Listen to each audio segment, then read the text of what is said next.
Welcome. This week we will talk about Chapter 5, Probation and Supervision, and Chapter 6, Prison. All right, so probation, supervision. Probation, supervision. There are two functions. What is probation? Two functions of probation. Probation officers have traditionally performed two major functions, and that is investigation and supervision. Investigation involves, of course, the preparation of getting the information needed for the uh, suspect to go to court, which includes a PSI or pre sentence investigative report.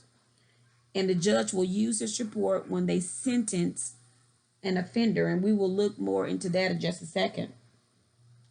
A supervision begins once an offender is sentenced to probation and involves two steps: establishing a relationship with the offender or rapport, setting supervision goals to help the offender comply with conditions established by the court.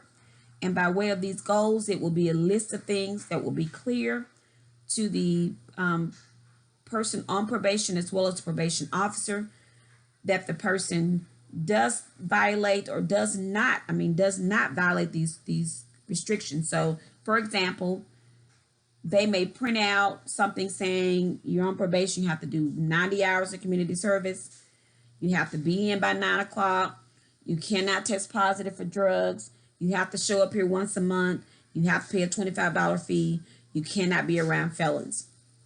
All of that's going to be clear. The probation officer is going to make sure that the inmate understands that. It's going to be in writing. Probation officer will keep a copy of that, and the offender will then get a copy to take with them so that there are no misunderstandings about what the rules and guidelines are. Or they may be another example is you have to be employed, and so each month you check in, you have to tell the probation officer where you went to look for a job. You have to complete drug treatment. They'll follow up to be sure you're successfully attempting to complete drug treatment. Those are just examples. And then the third is deciding how to terminate probation on the basis of the offender's response to supervision. And this can go in either one or two ways. They will terminate if you have been successful and completed all the terms of the probation, or they will terminate if you have violated, and we'll talk more about that, revocation, if you have violated or committed some form of technical violation during the probation. And in that instance, you'll be sent back before the judge or you'll be sent to jail. All right. So now I mentioned the PSI a little earlier. Let's talk about that again. The PSI is a pre-sentence investigation report, which is a report that the probation officer would gather, or the person working for the court will gather on the offender before court, the court date before sentencing.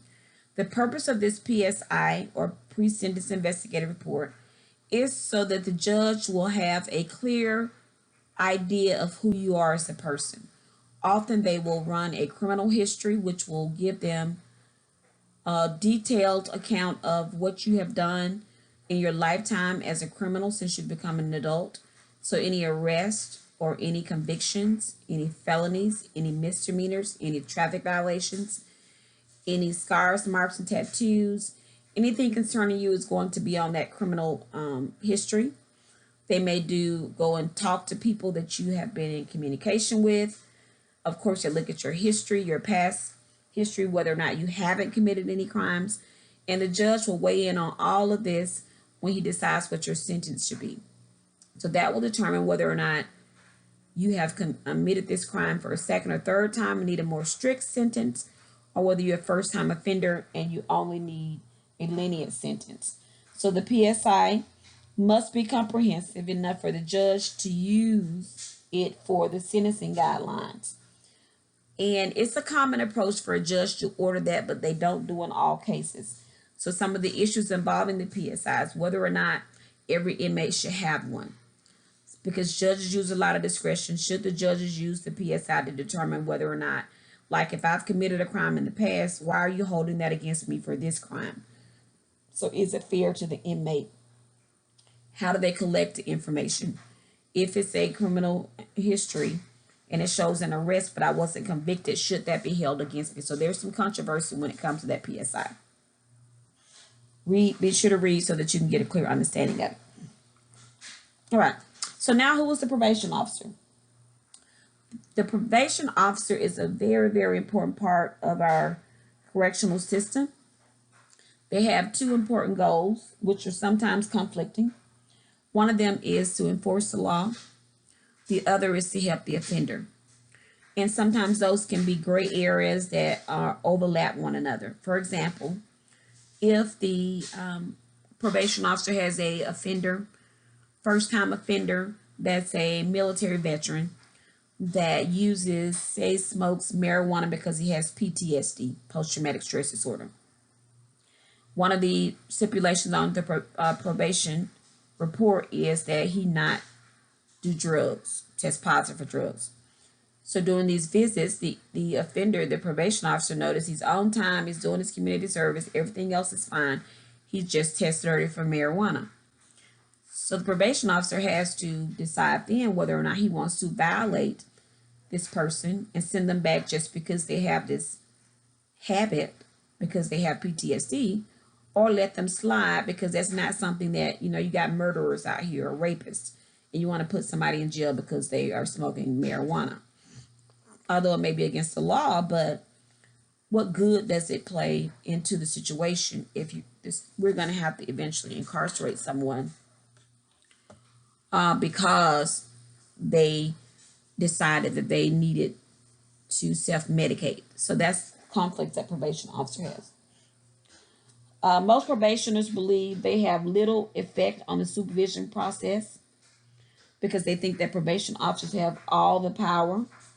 And they may look at the probation officer as a commander or a correctional officer. And so that's another area that the probation officer, because you don't want to be too strict, but you don't want to come off as somebody's friend because they can take advantage of you. And then if a person violates that probation, just say you are a probation officer and you have a person on that you're monitoring and they go out and commit a crime while they're on probation. That's going to reflect negatively on you. So that's something that probation officers have to watch. All right. This chapter will also discuss recidivism. Recidivism is the return of a former correctional client to criminal behavior, and they are arrested again, and it may be for committing a crime similar to the one they've committed or a new crime. It is our goal that our correctional system make inmates better and not make them worse criminals. So we don't want a lot of people recidivating. So your text will look at recidivation and how important it is and the risks that come from that. Lastly, we'll look at revocation of probation, and I talked a little bit about this. Probation status can end in one or two ways. You can be released from probation because you successfully completed it, or your status can be revoked, and this can result in a new arrest or conviction based on a violation of the rules. And you can use the example of the person using marijuana as for that, or failure to comply with some rules. Rule violations that result in revocation are referred to as a technical violation. And these can be controversial, and I gave you a great example about the marijuana, because what do? Do you violate a person who's successful in every area but that one when you got 100 other people that's going out here still doing bad things? Or are you strict and say you got to abide by all the rules? So I'm going to revoke you just because you did this, even though it may not have anything to do with your original crime. So that's that widening the net that I mentioned in the last chapter that that officers face. Do you make it so broad that it just nips up everybody that hadn't maybe done much? Or do you critique it to each individual person? So that's chapter 5, probation and supervision. So our last chapter is chapter 6, and we'll look at prisons. This is a lengthy chapter because prisons have a lengthy history, and I want to make sure that you read this entire chapter. So we're going to discuss the goals of incarceration. There are 3 models of incarceration that have been used since the 40s. Each kind of have different goals. One is the custodial model, which emphasizes security, discipline, and order for the purpose of incarceration, deterrence, and retribution. That's more the older model. I mentioned 1940s. More of the lex talionis, or eye for eye, or we're just going to put people in custody so that we can have them suffer the consequence of their punishment. This model came about around World War II. Next, we have the rehabilitation model, which was developed in the 50s, and it views every aspect of the organization as a direct way to reform the offender, hence the term rehabilitation. So the goal of the rehabilitation model is to be sure that if a person has to go through our correctional system, that they are rehabilitated or reformed from the behavior that they were once committing, and that they come out better people. Then toward the end, we had the after the rehabilitation model, we had treatment programs, or reintegration model. Reintegration model, which emphasized the maintenance of the offender's ties to family and community. Prisons that employ this model recognize that most inmates will one day return to the community. So they work on doing things that will gradually, like the programs, religious programs, parenting classes, educational programs, gradually prepare a person to enter back into the community. So make sure you look at all of those. We'll look at how incarceration is organized. American prisons are operated at the federal and state level.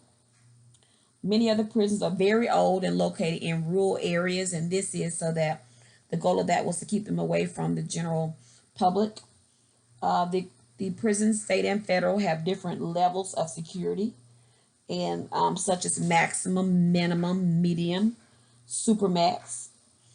Of course, these levels will be based, or they determine which level you will enter into based on the type of crime you've committed or the type of inmate you have been. For example, a first-time offender that's sentenced to prison may go to a minimum security prison. A person that has murdered 18 people may go to a maximum or supermax prison. Most convicts go to, most terrorists, you've heard of Guantanamo Bay federal institution, but most terrorists will go to supermax prisons. And so that will let you know how they are. Make sure you look at those classifications because they are very, very important. All right. So who's in prison? We have men, women, and believe it or not, some juveniles are waived up and so they find themselves in prisons. But the overwhelming amount of inmates in both federal and state prison are male. Majority of federal prison, which they say fed time is easy time, are drug offenders, and some of them have committed violent offenses when you compare them to state institutions. Federal prisoners are widely believed to be often more sophisticated, so the white collar crimes, the drug crimes, but they, like I said, they say fed time is easier and the conditions are often better, but you do day for day when you do fed time. The majority of federal inmates are white, and state prisons, a large number of inmates are members of racial and ethnic minority groups, and you do have a lot of gang activity in prisons. All right, so we'll look at why there has been an increase in incarceration rates. 5 factors have been put in place to explain this increase. First, there's been a nationwide trend for the police to make more arrests and for the courts to impose incarceration for those convicted of committing crimes. So there's a trend going forth that says if people commit a crime, the community or society feels better if they are incarcerated. And this has not only led to a high number of new prison admissions, but also a high number of former inmates returning to prison or recidivating. Secondly, we are have tougher sentencing laws that are in place. Third, a large number of new prisons have been built in recent decades. Fourth, the war on drugs, which was established, and a lot of people are incarcerated because of the punishment for powder cocaine versus crack cocaine. And finally, state and local political factors, such as proportion of the population who are political conservatives. Where a conservative may believe lock them up, a liberal may think that a person needs to be rehabilitated. So all those are factors in prison incarceration and why it has increased. So what's the problem with it increasing? The problem is our ability to manage the amount of inmates that are in prison. So do we have enough qualified correctional officers? The funding that it costs, because prisoners have a lot of rights. So we have to pay for medical, we have to pay for the social programs, we have to pay for the food. Society pays for all of that. Another would be the construction of prisons. Is it safe? And lastly, what are we benefiting from incarcerating people? What are we benefiting? Are we preparing them to go back into society just through incarceration? Or are we institutionalizing them? So those are things that I want you to examine when you look at Chapter 6, prisons. So again, let me know if you have any questions. I can be reached by email or phone.